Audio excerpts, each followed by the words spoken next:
65 लाख से ज़्यादा पेंशनर्स और फैमिली पेंशनर्स की पेंशन में बढ़ोतरी किए जाने को लेकर श्रम और रोजगार मंत्रालय ने लोकसभा में दी बड़ी जानकारी। नमस्कार दोस्तों, स्वागत है सभी का फिर से आपके अपने YouTube channel government employ news में।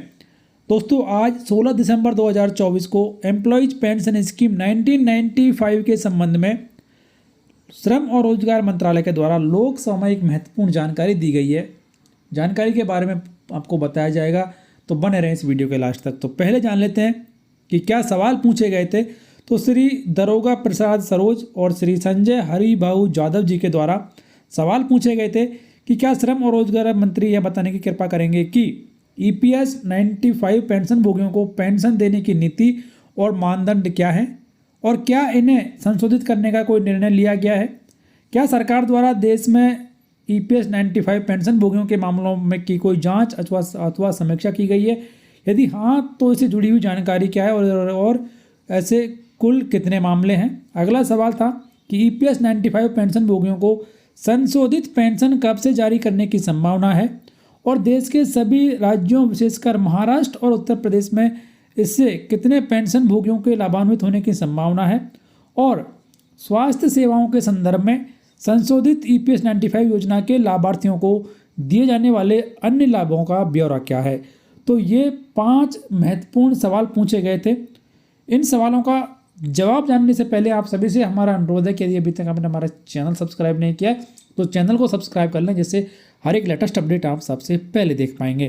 तो इन सभी सवालों के जवाब श्रम और रोजगार राज्य मंत्री सुश्री शोभा करांदलाजे के द्वारा दिए गए, जो कि इस प्रकार हैं कि ईपीएस 95 आकस्मिकताओं के व्यापक स्पेक्ट्रम को कवर करते हुए व्यापक लाभ प्रदान करती है, जो सदस्यों और उनके परिवारों की वृद्धावस्था के दौरान सामाजिक सुरक्षा संरक्षण सुनिश्चित करता है।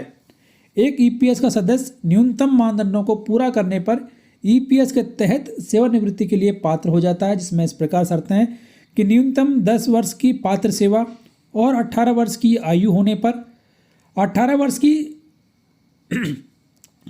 वर्ष पूरा करने से पहले रोजगार की समाप्ति पर एक सदस्य प्रारंभिक पेंशन का विकल्प चुन सकता है। ऐसी प्रारंभिक पेंशन का लाभ 50 वर्ष की आयु पूरी करने के बाद ही लिया जा सकता है, बशर्ते पेंशन को 58 वर्ष से कम होने वाले प्रत्येक वर्ष के लिए 4% की दर से कम किया जाता है। तथापि कम से कम 1 माह के अंशदान वाले सदस्य भी असक्तता अथवा मृत्यु के मामले में पेंशन पात्रता के लिए ऐसा कोई आयु अथवा न्यूनतम पात्रता सेवा मानदंड लागू नहीं होगा। और यहाँ पर कहा गया है कि केंद्र सरकार सदस्य, विकलांग सदस्य, विधवा, नामिती और आश्रित माता पिता पेंशन भोगियों को 1000 रुपये प्रति माह की न्यूनतम पेंशन प्रदान कर रही है। अनाथ पेंशन भोगियों के लिए 750 रुपये प्रति महीने और बच्चों के लिए 250 रुपये प्रति महीने की पेंशन 1 सितंबर 2024 से प्रभावी है। हालांकि यहाँ पर ये नहीं बताया गया है कि कब से इसमें बढ़ोतरी की जाएगी, कितनी बढ़ोतरी की जाएगी। इसके संबंध में फिलहाल कोई भी जानकारी श्रम और रोजगार मंत्रालय के द्वारा नहीं दी गई है। तो ये एक महत्वपूर्ण अपडेट लाखों ईपीएस 95 पेंशनर्स और फैमिली पेंशनर्स के लिए। तो फिलहाल इस वीडियो में इतना ही।